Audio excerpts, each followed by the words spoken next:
Jangan terlalu dekat. Dikit.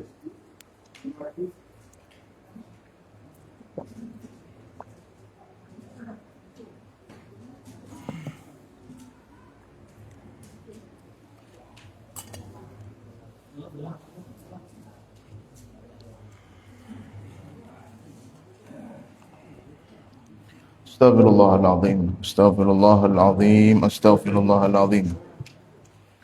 Alladzi la ilaha illa huwal hayyul qayyum wa atubu ilaih.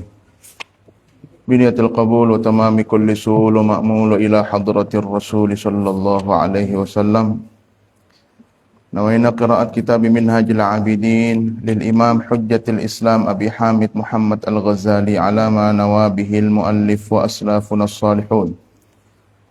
وعلى ما نوى به سيدي وسند الشيخ أحمد شرواني زهري الشيخ محمود شوبري بن بدري وجميع مشايخ الفضلاء اللهم انفعنا بهم واهدنا الحسنى بحرمتهم وأمتنا في طريقتهم ومعافاة من الفتن وببركتهم وبسر أسرار الفاتحة أعوذ بالله من الشيطان الرجيم بسم الله الرحمن الرحيم الحمد لله رب العالمين الرحمن الرحيم إياك نعبد وإياك نستعين اهدنا الصراط المستقيم صراط الذين أنعمت عليهم غير المغضوب عليهم.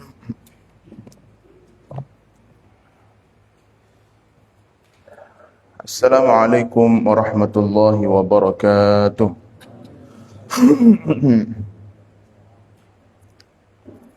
بسم الله الرحمن الرحيم الحمد لله رب العالمين والصلاة والسلام على أشرف المرسلين سيدنا وحبيبنا وشفيعنا ومولانا محمد وعلى آله وصحبه وبارك وسلم أجمعين رب اشرح لي صدري ويسر لي أمري واحلل عقدة من لساني يفقه قولي اللهم أخرجنا من ظلمات الوهم وافتح علينا بنور الفهم وحسن أخلاقنا بنور العلم اللهم لا سهل إلا ما جعلته سهلا وأنت تجعل الحزن إذا شئت سهلا ربي زدنا علما وارزقنا فهما وألحقنا بالصالحين. Bapak Ibu jamaah kaum muslimin wal muslimat, hadirin hadirat yang dimuliakan Allah, mari kita memulai majelis ini dengan memanjatkan puji syukur kepada Allah atas karunia yang Allah berikan sehingga pada kesempatan ini kita kembali dapat berkumpul duduk di tempat yang mulia ini untuk sama-sama merutinkan kegiatan kita ba'da salat maghrib di malam Kamis dengan kajian-kajian agama atau at-tafaqquh fid din. Dan malam hari ini insyaallah kita akan kembali lanjutkan dengan kajian kitab Minhajul Abidin karya Al-Imam Al-Ghazali, di mana kita telah sampai pada dasar yang kedua. Ada 10 dasar. Pembahasan kita berkaitan dengan makanan halal yang berlebihan, mengonsumsi makanan halal yang berlebihan.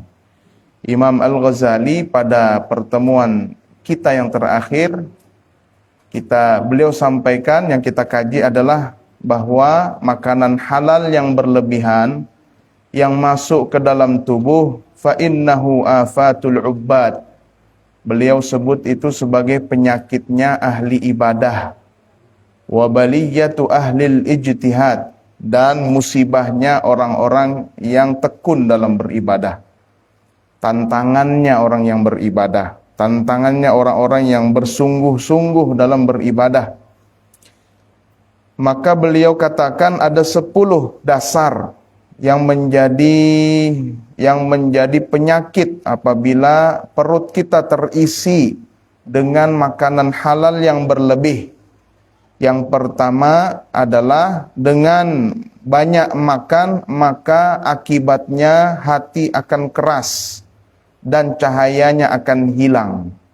Maksud cahaya di sini adalah cahaya kesadaran pentingnya mendekat kepada Allah.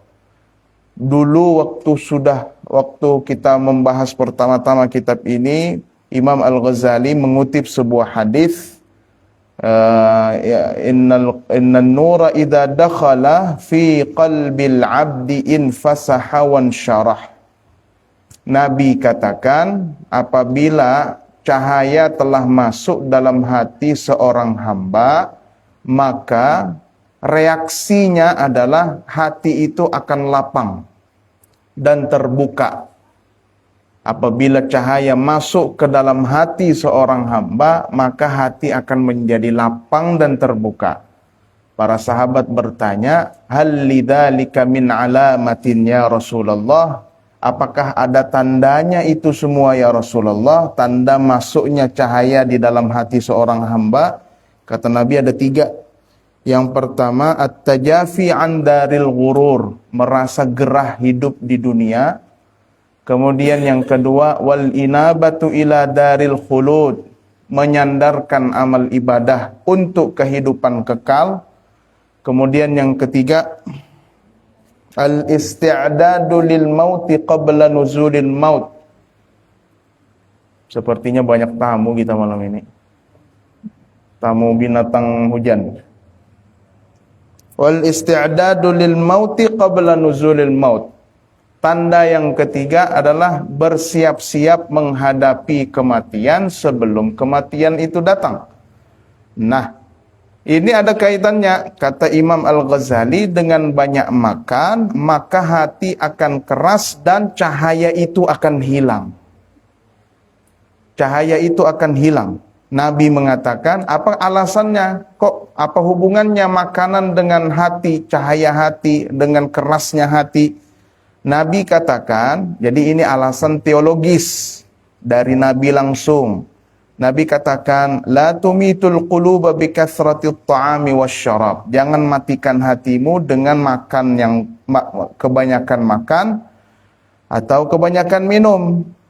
Karena hati itu akan mati sama seperti tanaman yang kebanyakan disiram. Tanaman kalau kebanyakan disiram bukan malah subur, malah tambah layu dia. Begitu pula hati kita. Nah, ini alasan teologis. Sehingga ini dijadikan sebagai dasar, salah satu dari 10 dasar kenapa kemudian kita harus juga menghindari makanan halal yang berlebihan. Masuk kita alasan yang kedua, watsaniyatu, yang kedua. Anna fi kathratil akli, karena di dalam banyaknya makan, fitnatal a'dha'i, ada fitnah anggota tubuh, ada gejolaknya. Dengan banyaknya makan kebanyakan, makan kekenyangan, tidak sekedar cukup, lebih dari cukup, masih dihantam juga. Maka itu ada fitnahnya anggota tubuh yang lain. Wahai jaha, bergerak dia. Artinya ada reaksi tubuh yang dampaknya negatif. Wan bi'atsaha lil fuduli wal fasad. Dan bangkitnya anggota tubuh itu untuk mencari-cari hal yang tidak penting, bahkan berakibat pada kerusakan. Tambah banyak minanya tamu kita nih. Bila hujan, rasanya ada hujan. Bila hujan, kadang mungkin pulang dimatikan lampu. Ini dikira pengajian apa nih? Kenapa mati lampu? Dikira pengajian apa kan? Pengajian kebal, debus. Biar aja sudah, ada aja datang. Asal jangan masuk dalam sarung, itu aja. Kalau di luar aja aman aja. Kalau di dalam sarung bahaya. Kenapa kok bisa menyebabkan bergejolaknya anggota tubuh? Karena banyak makan. Fa innar rajula idza kana syab'ana batiran. Fa innar rajula, karena seseorang idza kana syab'ana, apabila dia kenyang, batiran, kesenangan, ishtahat ainuhu, maka berkeinginan matanya, an-nadhara, pada melihat, ila ma la ya'ni, sesuatu yang tidak penting. Sesuatu yang tidak penting, di luar daripada ibadah sudah. min haramin au fudulin, bisa jadi berupa perkara haram yang dilihat, au fudulin atau sesuatu yang tidak penting. Awal udhunul istima'a ilaih, kalau kekenyangan telinganya juga ikut mendengarkan sesuatu yang tidak penting, yang dilanggar oleh, yang dilarang oleh syariat. Wal lisanu takalluma bih, lisannya akan berbicara yang tidak penting karena kenyang sudah. Habis makan merokok, habis merokok apa dikisah, macam-macam sudah dikisah, apa dikisah nih, parut kekanyang, nyaman sudah perasaannya sudah. coba lapar. Lapar ngantuk Pak. Lapar ngantuk aja paling. Wal farjus syahwatalah, kemaluan akan mencari syahwat, maksudnya muncul syahwatnya untuk sesuatu yang tidak penting, kenyang sudah. Warrijlul masya ilaihi, kaki akan berjalan menuju sesuatu yang tidak penting.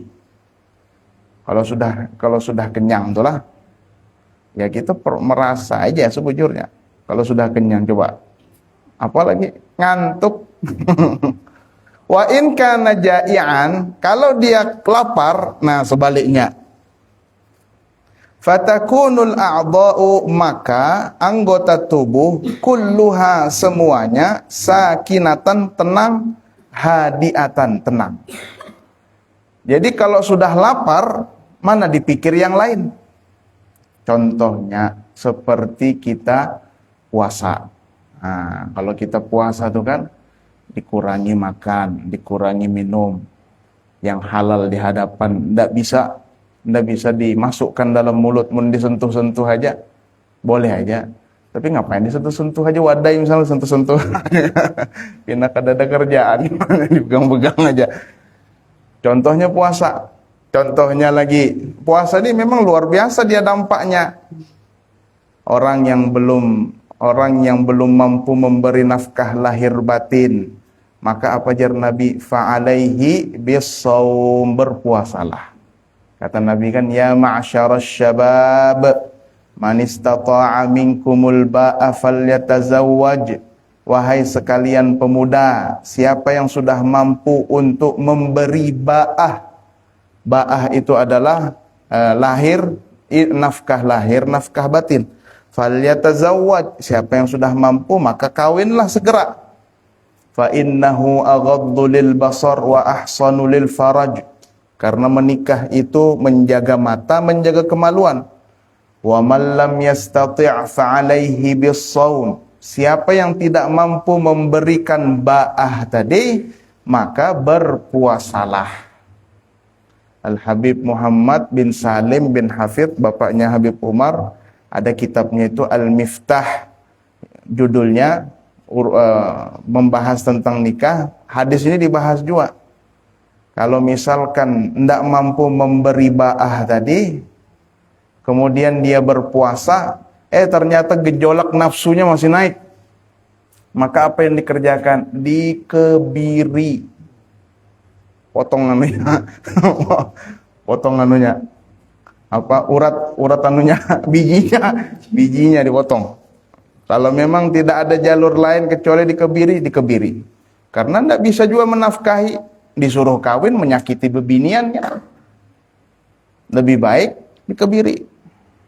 Disuruh beribadah, pada fokus ibadah, pikiran bebinian terus, kawin. Itu kan kalau sudah pikiran mau kawin itu begitu, memang sudah penuh pikiran. Kawin pokoknya. Sama saya pulang Hadramaut 2016. Sampai ini dibuka nih. Ini dibuka nih, rahasia perusahaan. 2016 pulang saya dari Hadramaut. Selesai S1. Ngomong sama orang tua, selesai S1 sudah, selesai sarjana sudah. Pak, kawin Pak. Nanti dulu. Ikut dulu kader pendidikan ulama MUI. Di mana Pak? Di Ponorogo, Jawa Jawa Timur ke Jawa Tengah kah?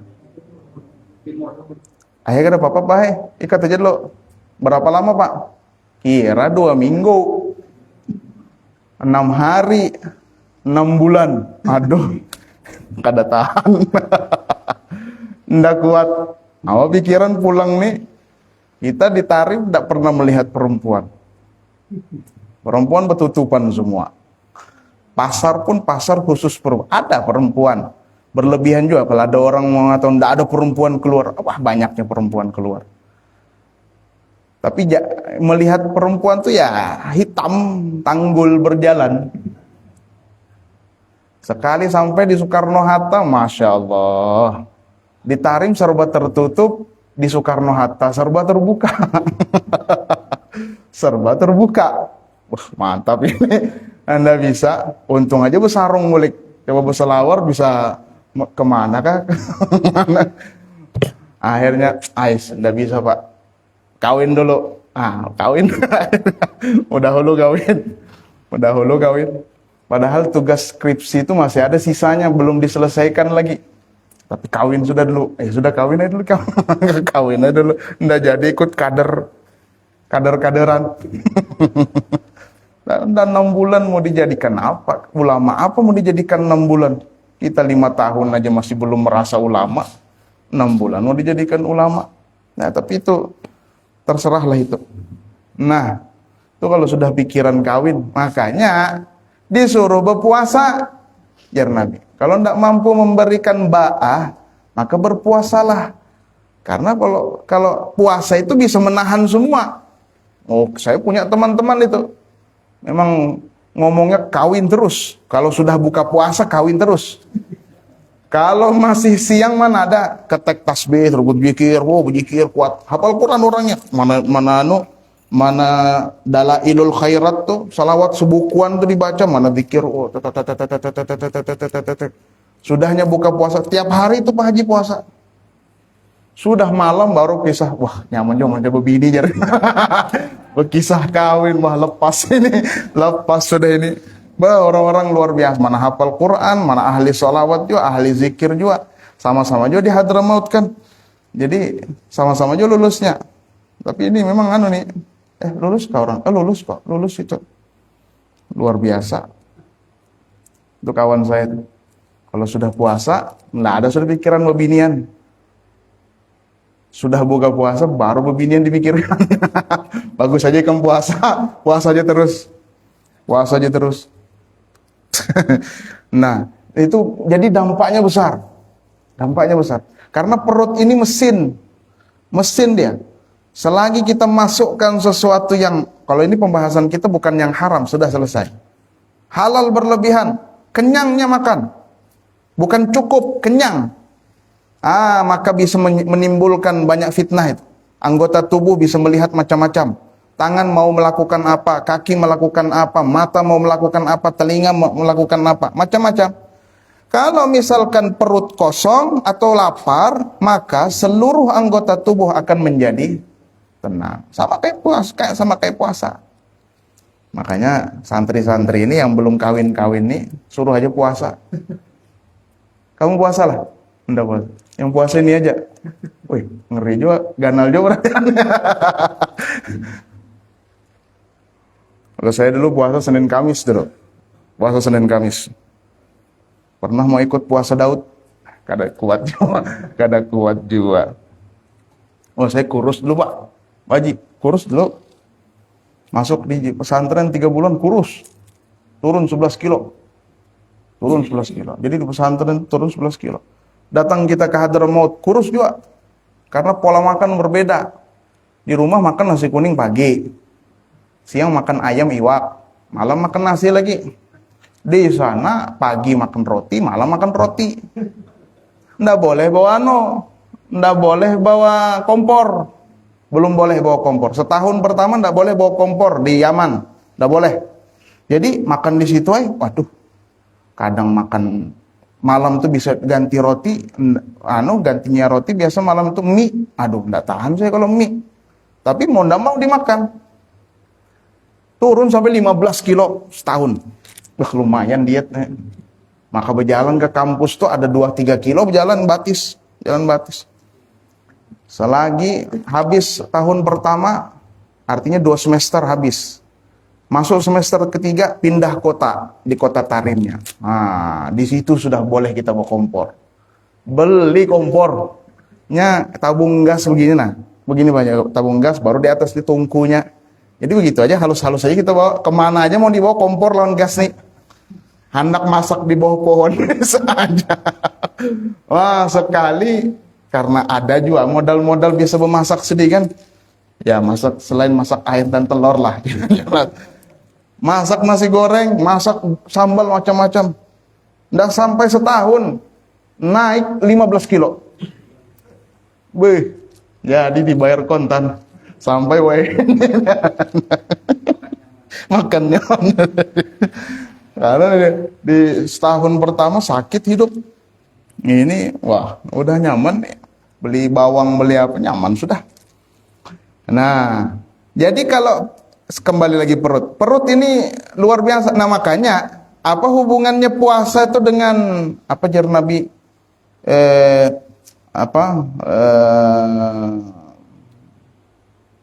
Apa hubungannya puasa itu dengan menahan hawa nafsu? Apa hubungannya puasa dengan menahan nafsu? Perut kosong, apa hubungannya dengan menahan nafsu? Nafsu menjadi tertahan. Ya karena memang dari perut inilah sudah. Semakin banyak asupan makan yang masuk, asupan minum masuk, semakin luas juga jalannya. Semakin sedikit, semakin dikurangi, semakin sempit juga. Makanya kalau sudah puasa, tahunya enggak. Pagi masih semangat bang, semangat pagi. Mulai sudah siang, aduh Hawaii, apalagi pun panas. Tambah pulang punya sudah semakin sore lewat iklan sirup ABC. Aduh, semakin lagi. Akhirnya ndak mau bergerak sudah itu capek. Karena memang isi perut itu ndak ada. Disitulah kemudian pendidikan nafsu itu sangat efektif untuk lapar itu sangat efektif untuk mendidik hawa nafsu kita. Ditambah lagi banyak ibadah. Coba, perut kosong. Kemudian banyak disuruh motivasi, banyak baca Al-Qur'an. Kemudian witir, salat malamnya, salat tarawihnya full. Kemudian sampai ke subuh, sampai ke tengah malam. Seharian kita disuruh beribadah dalam keadaan perut kosong, dalam keadaan kita berpuasa. Itu disuruh kita banyak beribadah. Makanya besar sekali, erat sekali hubungannya antara menahan perut kosong berpuasa dengan menahan hawa nafsu. Jadi di saat perut itu kosong, la tatmahu ila syai'in minha. Tidak berambisi perut itu atau tidak berambisi anggota tubuh tadi kepada segala sesuatu. Ila syai'in, kepada segala sesuatu, minha, dari perkara yang tidak penting. Wala tanshitu laha. Tidak pula tergerak karena perut kosong. Walaqad qala al-ustadu, sungguh telah berkata al-ustad Abu Ja'far rahimahullahu ta'ala, innal batana udhun. Sesungguhnya perut itu adalah sesungguhnya perut itu adalah anggota tubuh. Perut itu salah satu anggota tubuh. In ja'ahuwa, apabila dia lapar, syabi'a sairul a'dha, maka akan kenyang seluruh anggota tubuh yang lain. Perut kalau lapar, yang lain tidak mau bergerak. Kenyang dia. Maksudnya taskun, tenang. Fala tutalibuka bisyai'in, tidak menuntut macam-macam kalau perut kosong. Jadi kenyang. Kalau perut kosong, yang lain kenyang. Wa in syabi'a huwa, tapi kalau sebaliknya, kalau perut itu kenyang, ja'asa irul a'dha, anggota tubuh yang lain akan menjadi lapar. Ngeri juga. Wa jumlatul amri, dan kesimpulannya, nah ini penting, ini bagus. Anna af'alar rajuli wa aqwalahu, bahwa segala perbuatan manusia ataupun ucapannya ala hasabi ta'amihi wa syarabihi, sesuai dengan apa yang dimakan, wa syarabihi, dan minumannya. Sesuai. Ya, kalau ajar Nabi di dalam hadis riwayat Abu Hurairah, innallaha ta'ala amaral mu'minina bima amara bihil mursalin. Sesungguhnya Allah memerintahkan para nabi dan rasul dengan isi perintah, sesungguhnya Allah memerintahkan orang beriman dengan isi perintah yang sama kepada para rasul. Apa isi perintahnya? Ya ayyuhar rusulu kulu minat thayyibati wa'malu salihah. Wahai para rasul, wahai para nabi, makanlah makanan yang halal dan baik. Makan yang baik dan halal. Kemudian perintah kepada para orang beriman, ya ayyuhan nasu kulu min thayyibati ma razaqnakum. Makanlah rezeki yang baik yang telah kami berikan kepada kalian. Oh, sama berarti nih. Mau nabi, mau bukan nabi, sama-sama harus makanannya yang halal dan baik.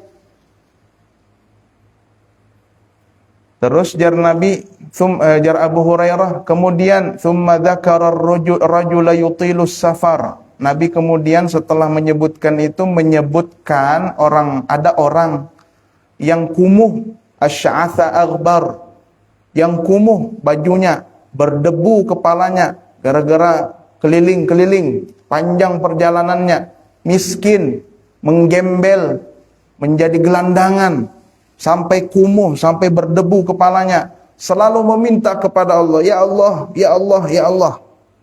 Tetapi dia sudah makan makanan yang haram, minumannya haram, pakaiannya haram. Bagaimana mungkin doanya bisa diterima oleh Allah? Ini satu hadis penting, bahwasanya kedudukan perut itu sangat penting dalam ibadah kita kepada Allah. Meminta kepada Tuhan, ya Allah mudahan selamat dunia akhirat.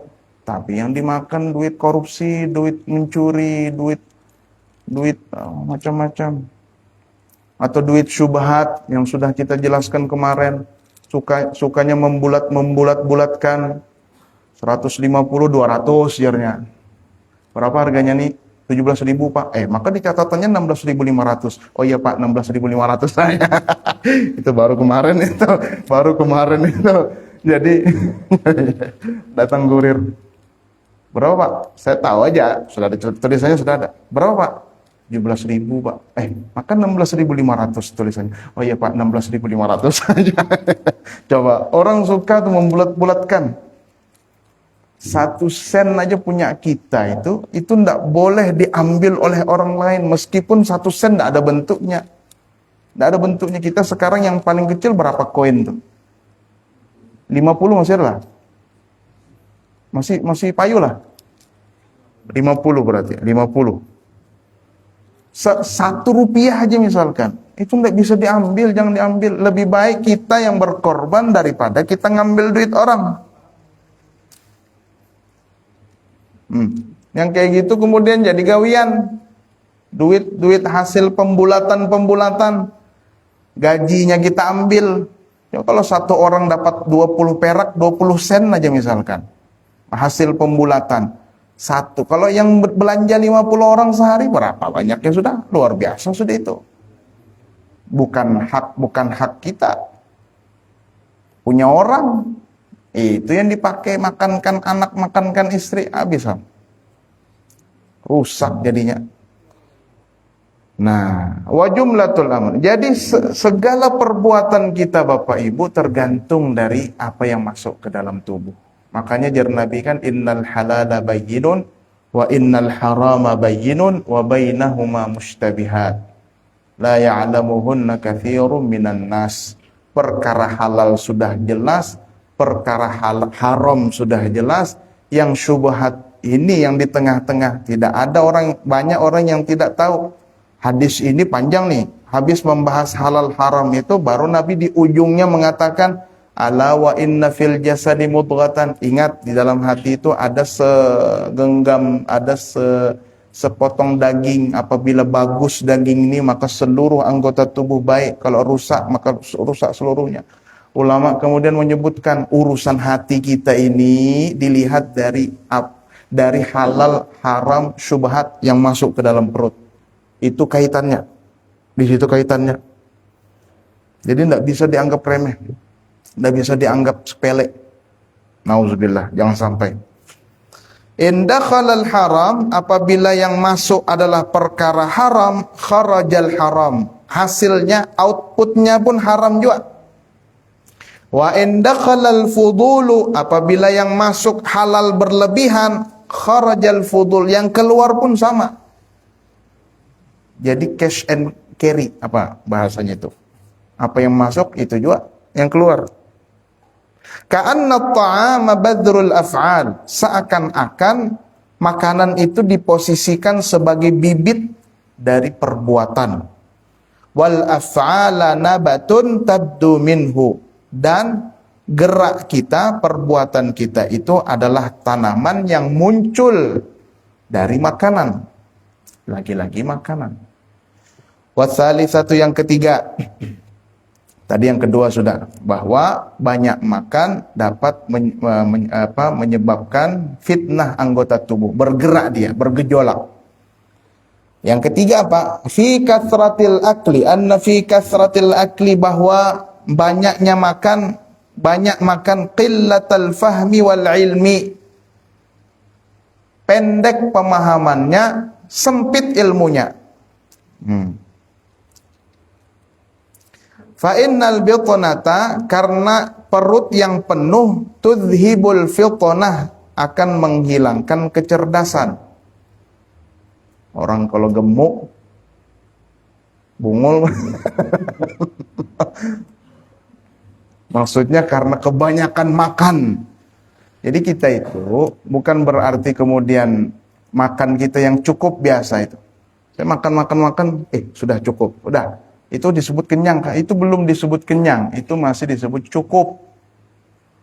Kalau yang sudah cukup tadi ditambahi lagi terang bulannya, baru lagi cendolnya, seblaknya lagi tambah, baru ditambah lagi wadainya, sudah kenyang ditambah lagi itu bukan lagi cukup, kekanyangan. Inilah yang tidak boleh. Halal, enggak apa-apa, tapi dari segi hati-hati, masuknya kekenyangan, keluarnya pun kenyang juga. Jadi hasilnya masuknya berlebihan, yang keluar tuh berlebihan juga. Jadi bukan yang cukup, makan cukup, sudah selesai. Mau tambah, enggak juga mau tambah.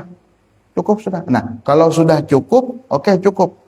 Yang kenyang itu lebih daripada cukup, itu disebut kenyang. Itu yang tidak bagus. Kalau cukup. Karena kita ini perlu juga makan untuk menegakkan tubuh beribadah. Nggak bisa nggak makan, nggak bisa nggak cukup makan. Karena kekurangan gizi, busung bulang. Stunting bulang. Salah lagi. Jadi nggak bisa dipahami begitu. Nah, jadi kalau kita banyak makan, kebanyakan makan itu akan mempersempit keilmuan.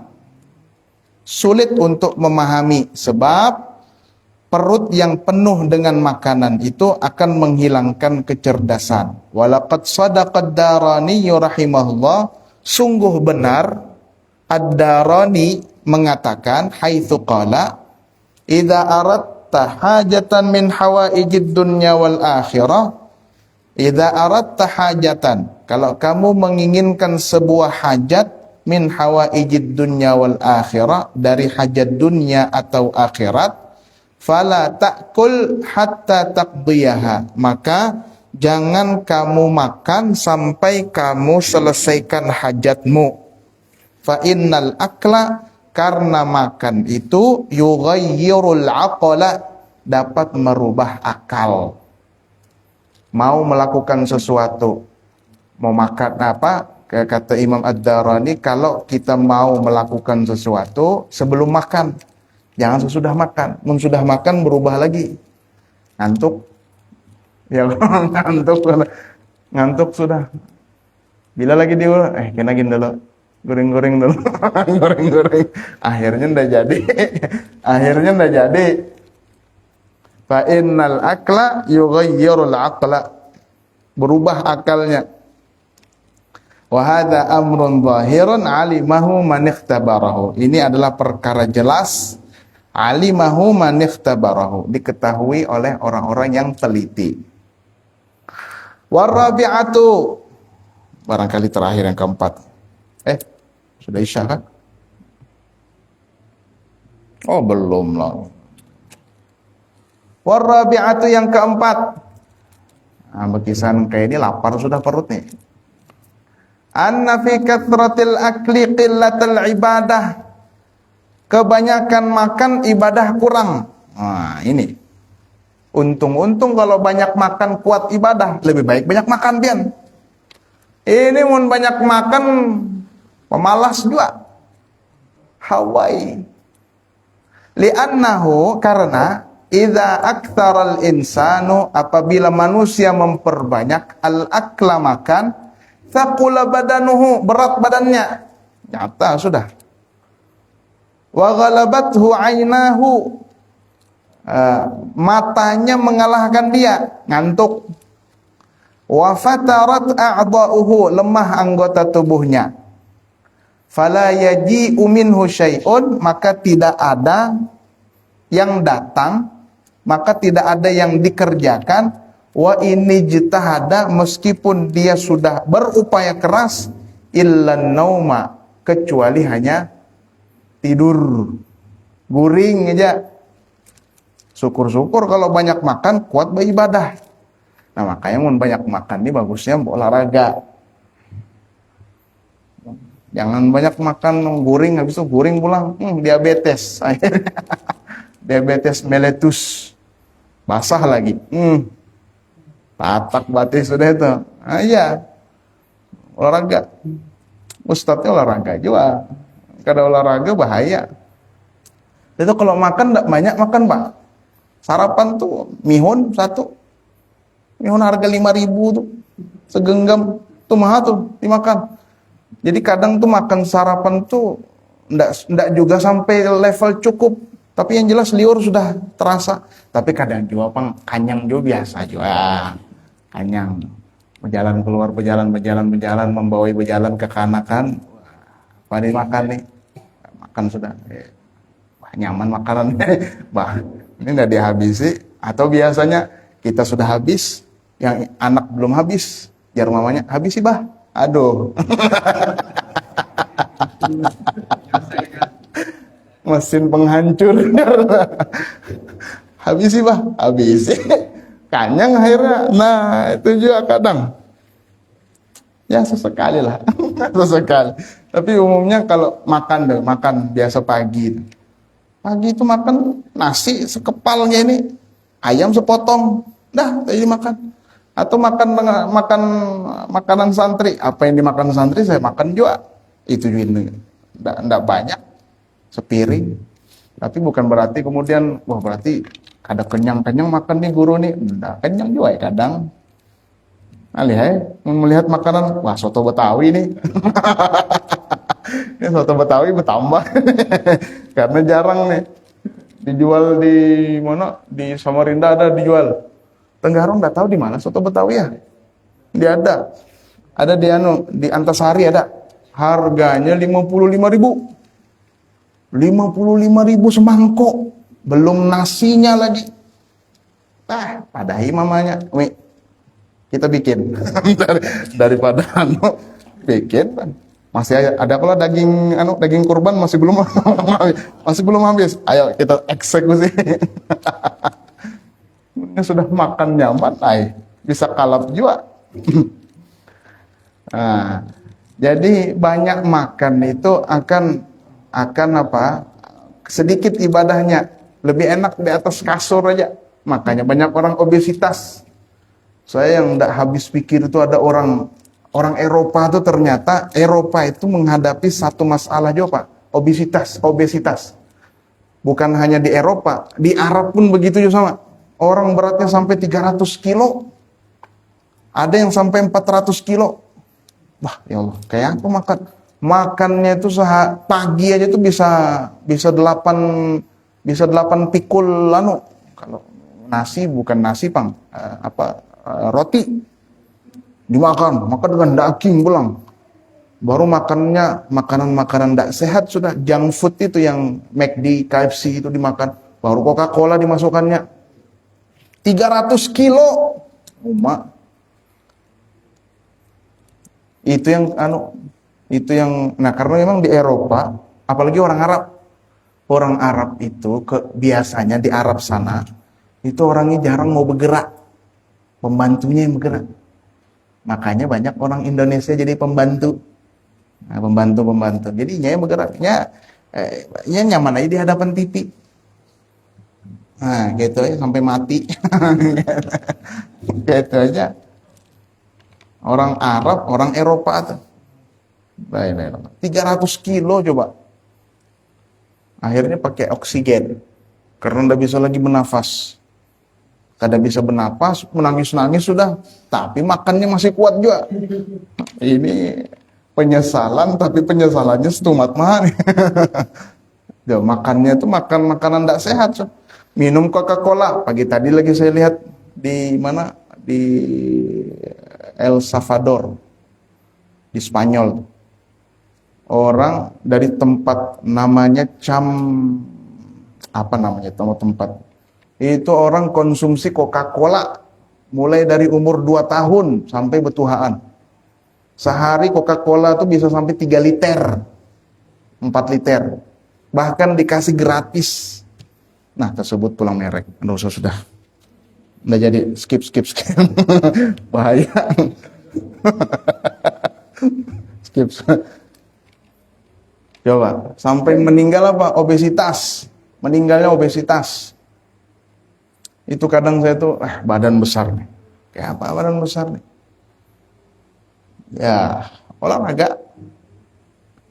Coba datang ke rumah. Kalau datang ke rumah, wah olahraga aja kita nih. Seminggu 3 kali lah, 2-3 kali lah setidaknya. Olahraga biar bisa makan nyaman. Bukan mau berkurus. Pernah dulu olahraga kuat, niatnya berkurus. Sekali lain kurus. Tambah naik timbangan. Kadang jadi kurus. Lebih baik kada usah niat berkurus. La ilaha illallah. Fala yaji'u minhu illa nauma, kecuali tidur. Kalau sudah banyak makan mesti ngantuk. Kaljifatil mulqah, seperti bangkai yang terlentang. Nah, itu lihat ya orang obesitas. Apa? Dimandikan 300 kilo ndak bisa kemana-mana lagi. Diangkat batisnya, kayak sapi diangkat. Menggosok ketiaknya tuh, ini ini aja tangannya besarnya. La ilaha illallah, penyakit. Walaqad qila, dan ada yang mengatakan, sungguh ada yang mengatakan, idza kunta batinan, apabila kamu besar perut, fa'udda nafsaka zaminan, maka siap-siap sakit seumur hidup. Maksudnya besar perut karena banyak makan. Karena tidak semua orang besar perut karena banyak makan. Bukan pembenaran, bukan. Guru-guru gitu banyak yang besar perut. Almarhum Abu Yasharwani gemuk sidin. Almarhum Kiai Mahfud Syobari gemuk sidin. Gemuk. Tapi gemuk makannya apa? Bukan makan banyak, emang tuha sudah. Habib Umar gemuk. Habib Abdullah Bahar gemuk. Jadi bukan kemudian ini lamak nih, apa ini duniawi banar. Nggak juga, belum tentu. La ilaha illallah. Walaqad dzakara an Yahya alaihi salatu wassalam, walaqad dzukira, dan sungguh diceritakan an Yahya alaihi salatu wassalam, tentang Nabi Yahya alaihi salatu wassalam. Anna iblisa, bahwa Ini ada cerita nih. Iblis badalahu, menampakkan dirinya. Wa alaihi ma'aliq, dia memiliki gantungan-gantungan. Membawa gantungan di hadapan Nabi Yahya. Faqala lahu Yahya, Nabi Yahya bertanya, "Ma hadhihi?" Oh, Iblis, apa nih Iblis? Apa gantung-gantung? Faqala, katanya Iblis, "Hadhihi syahawat allati usidu biha bani Adam." Ini semua adalah syahwat yang kugunakan sebagai alat berburu untuk anak cucu Adam. Ini adalah syahwatnya yang kugunakan untuk memangsa anak cucu Adam. Qala hal tajiduli fiha syai'an. Qala, Nabi Yahya berkata, hal tajiduli fiha syai'an. Adakah aku di dalam syahwat yang kamu bawa itu? Qala, Iblis berkata, la, tidak ada. Illa, terkecuali, annaka, bahwa kamu syabi'ta dzata lailatin, di satu malam kamu kenyang, fathaqqalnaka 'anis shalah, maka kami beratkan kamu untuk melakukan salat. Maksudnya iblis ini menampakkan jelmaannya di hadapan Nabi Yahya.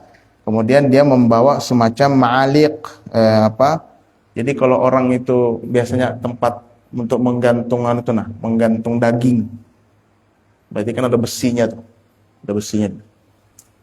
Nah, terus itu diperlihatkan oleh iblis di hadapan Nabi Yahya. Jadi Nabi Yahya, apa itu? Ini adalah syahwat nih. Syahwat yang kami bawa, kami gunakan untuk berburu, untuk menangkap anak-anak cucu Adam. Anak cucu Adam yang suka kekenyangan. Orang yang suka kenyang. Jarnya, adakah aku termasuk targetnya di situ? Tidak ada, Jar. Kamu tidak termasuk target saya karena tidak ada di sini. Cuma satu malam pernah kamu kenyang makan, kekenyangan. Nah, Nabi Yahya aja pernah kekenyangan. Apalagi yang bukan Nabi. Apalagi yang bukan Nabi.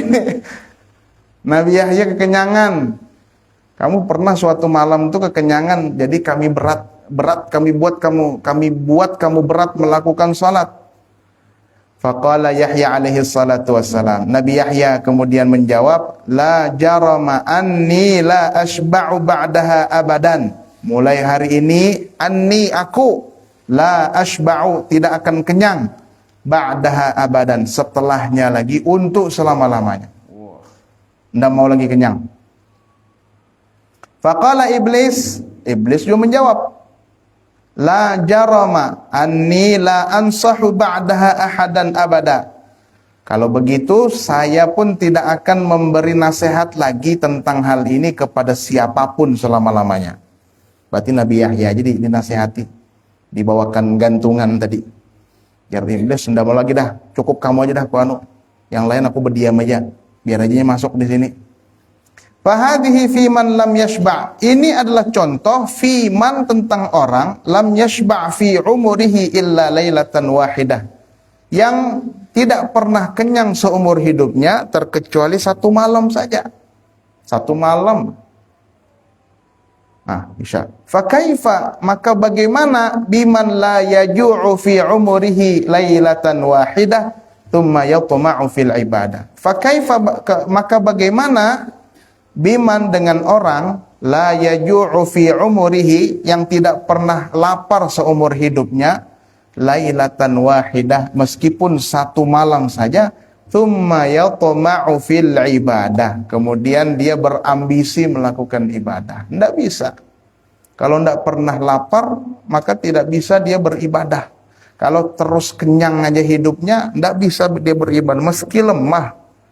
Terakhir, waqala Sufyanu rahimahullah, Sufyan bin Uyainah mengatakan, al-ibadatu hirfatun. Ibadah kita ini ibarat pekerjaan. Ibarat. Wahanutuha al-khalwah. Tokonya, tempatnya adalah khalwat, berpisah dari makhluk. Wa alatuha, alatnya al-maja'ah. adalah lapar. Jadi ibarat sebuah pekerjaan, jadi kalau kita itu misalkan mau mengibaratkan di mana posisinya dalam beribadah itu, di mana posisinya lapar. Lapar itu pada alat yang kita gunakan untuk berjualan. Ibadah ini pekerjaan, ibarat pekerjaan, kemudian khalwat, menyendiri, berlepas interaksi dari makhluk, itu adalah tempatnya, sedangkan alatnya untuk bekerja, untuk berjualan, itu adalah lapar. Tidak mungkin kita bisa bekerja kalau tanpa alat. Tidak mungkin beribadah kalau alatnya, kalau laparnya tidak ada. Nah, itu dia. Ini pelajaran penting, ya. Jadi banyak pelajaran yang bisa kita ambil dari nasihat Imam Al-Ghazali kepada kita semua berkaitan dengan mewaspadai makanan halal yang berlebih. Makan apa pian? Makan, tapi kemudian jangan hanyut. Kalau hanyut maka akan banyak dampak negatifnya bagi ibadah kita kepada Allah. Baik, barangkali itu yang dapat disampaikan. Sebelum ditutup, kalau ada yang mau ditanyakan, dipersilahkan. Al-khamisah, terakhir. Alhamdulillah. Ya dah. Ya dah. Alhamdulillah. Kada jadi lapar kita. Bahasanya berat malam ini. Langsung menyasar parut masalahnya.